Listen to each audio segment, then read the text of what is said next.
حي على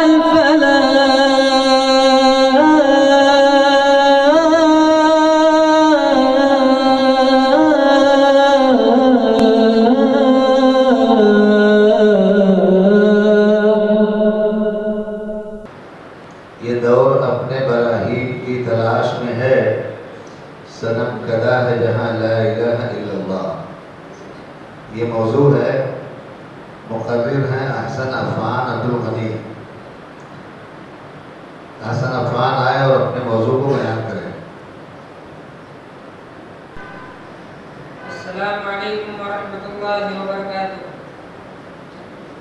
نحمده ونصلي على رسوله الكريم، اما بعد، فاعوذ باللہ من الشیطان الرجیم، بسم اللہ الرحمن الرحیم۔ قد كانت لكم أسوة حسنة في إبراهيم والذين معه۔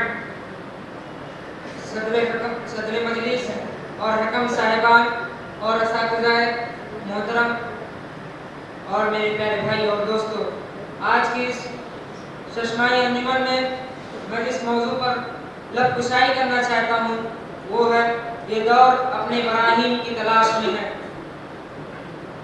معزز حضرات، ابھی آپ کے سامنے جو آیت کریمہ پڑھی گئی ہے، اس کا ترجمہ یہ ہے کہ مسلمانوں، تمہارے لیے حضرت ابراہیم علیہ السلام اور ان کے ساتھیوں میں بہترین نمونہ ہے۔ حضرت ابراہیم علیہ السلام نے عراق کے جس علاقے میں آنکھیں کھولی اور پڑے بڑے پورا علاقہ شرک و کفر کی گندگی میں ڈوبا ہوا تھا، بلکہ آپ کے والد آزر خود اپنے ہاتھوں سے بت بنا کر بازاروں میں بیچا کرتے تھے۔ گویا شرک آپ کے گھرانے کا دین و مذہب بھی تھا اور کھانے کمانے کا ذریعہ بھی۔ ایسے حالات میں ان اعبدوا اللہ واجتنبوا الطاغوت کہہ کر توحید کی دعوت دینا، لوگوں کو شرک و بت پرستی سے روکنا، پورے معاشرہ کو اپنا دشمن بنانے کے ساتھ ہی اہل خانہ کی روزی روٹی اور کھانے کمانے کا راستہ بند کر دینا تھا۔ ایسے سنگین اور پرخطر حالات میں حضرت ابراہیم علیہ السلام جیسے جلیل القدر نبی کے ہی دل گردے کی بات ہے کہ انہوں نے کلہاڑی اٹھائی اور بت خانہ کے تمام بتوں کے سر دھڑ ہاتھ پاؤں الگ الگ کر کے بڑے بت کے کندھے پر کلہاڑی رکھ دی۔ میلے سے واپسی کے بعد جب مشرکین نے اپنے بتوں کی درگت دیکھی تو یقین ہو گیا تھا کہ ابراہیم ہی کا کام ہو سکتا ہے۔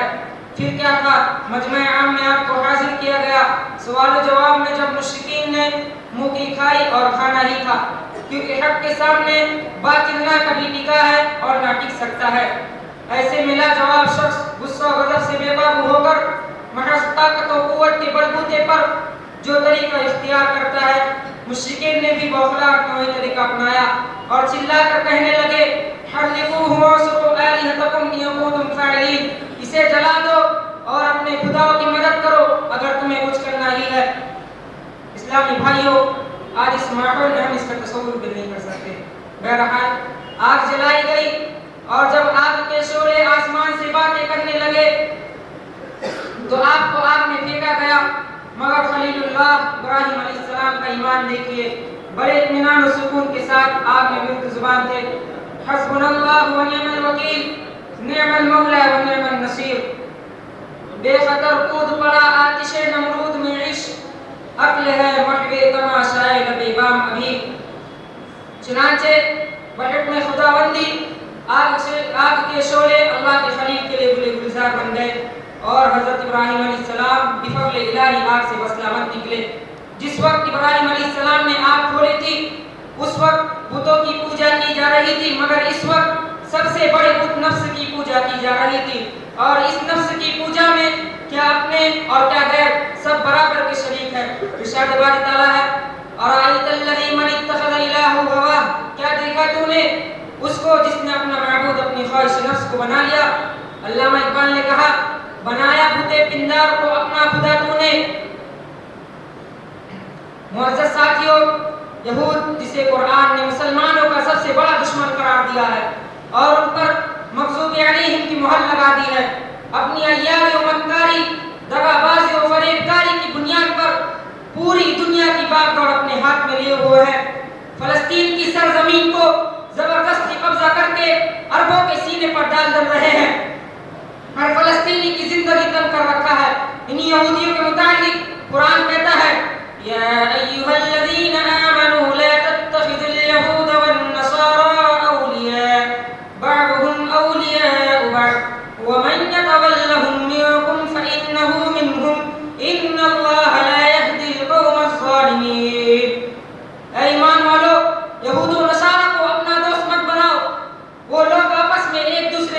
ہوتے ہیں. اگر تم میں سے جو کوئی اپنا ان کو دوست بنائے گا وہ بے شک انہی میں سے ہوگا. بے شک اللہ تعالیٰ ظالموں کو ہدایت نہیں دیتا. قرآن کریم کی اس وضاحت سے سمجھنا مشکل نہیں کہ آپس میں ایک دوسرے کے لیے تو دوست ہوتے ہیں مگر مسلمانوں کے دوست نہیں ہو سکتے. اگر وہ کسی کے ساتھ ہمدردی اور دوستی جیسا برتاؤ کرتے ہیں تو یقین رکھنا چاہیے کہ اس دوستی کے پیچھے کوئی مفاد پوشیدہ ہے جس کو حاصل کرنے کے لیے خلاف باطن کا اظہار کر کے اپنا کام نکالنا اور الٹا سیدھا کرنا چاہتے ہیں. یہی وجہ ہے ورنہ حقیقت میں دشمنی تو ان کی فطرت ثانیہ ہے. یہی وجہ ہے کہ مسلم ممالک کو نقصان پہنچانے کے لیے تو اسباب تلاش کر لیے جاتے ہیں مگر اپنوں کی پردہ پوشی کی جاتی ہے. اور کبھی نقصان پہنچنے کا امکان ہوتا ہے تو وہاں ویٹو پاور استعمال کر کے انہیں تحفظ عطا کیا جاتا ہے. دوستو 11 ستمبر کا واقعہ اسامہ اور القاعدہ کے سر تھوپ دیا گیا اور پھر دہشت گردی کے نام پر پوری دنیا کو بھڑکایا گیا. اس کے بعد افغانستان اور عراق کا نقشہ ہمارے سامنے ہے. عراق کو تو جوہری اور جراثیمی ہتھیاروں سے پاک کرنے کے نام پر پورے عراق کو جہنم کا بنا دیا گیا. مگر اسرائیل جو دہشت گردی ہی کے پیٹ سے پیدا ہوا ہے اور اس کی گود میں دہشت گردی پرورش پا رہی ہے اور پروان چڑھ رہی ہے, اسے نہ کوئی دہشت گرد کہنے کے لیے تیار ہے اور نہ ہی اس کو کسی دہشت گردی سے کوئی خطرہ محسوس ہوتا ہے. اسی طرح یہود کے نقش قدم پر چل کر ہندوتو کے علم برداروں نے گودھرا کا ڈرامہ رچا. اسے بہانہ بنا کر پورے گجرات کو خون سے لت پت کر دیا گیا. اس قدر گھناؤنا کھیل کھیلا کہ ہٹلر کی روح کی شرما گئی اور جس کی خبریں سن کر اور منظر دیکھ کر پوری دنیا کانپ اٹھی اور سوچنے لگی کہ اس طرح کے انسانیت سوز حرکت کرنے والے انسان ہیں یا انسان نما درندے. میرے ساتھیوں, اگر دیکھا جائے تو اس طرح کا کھیل پوری دنیا میں مسلسل کھیلا جا رہا ہے. افغانستان اور عراق کی مثالیں ہمارے سامنے ہیں.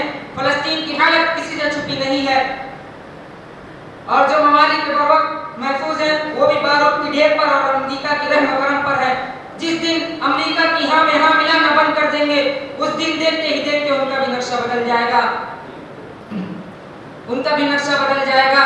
پاکستان تو اسلام کے نام پر قائم ہوا تھا لیکن پاکستان میں خود مسلمان ایک دوسرے کے ساتھ کیا کر رہے ہیں کسی سے چھپا نہیں ہے. ایسے نازک اور پرخطر حالات میں ضرورت ہے ایک ایسے مسلم شخص کی جو قوم و ملت کا ہمدرد ہونے کے ساتھ دین کا سچا مواحد ہو اور اپنی ایمانی طاقت و قوت سے مواحدین کی ایک جماعت لے کر دنیا کے رخ کو موڑ دے اور یہ بتا دے کہ ان تمام امراض اور برائیوں کا علاج اسلام کے آئینوں اور اس کے قوانین میں ہے. اس کے علاوہ کسی نظام اور اصول میں نہ امن ہے نہ شانتی.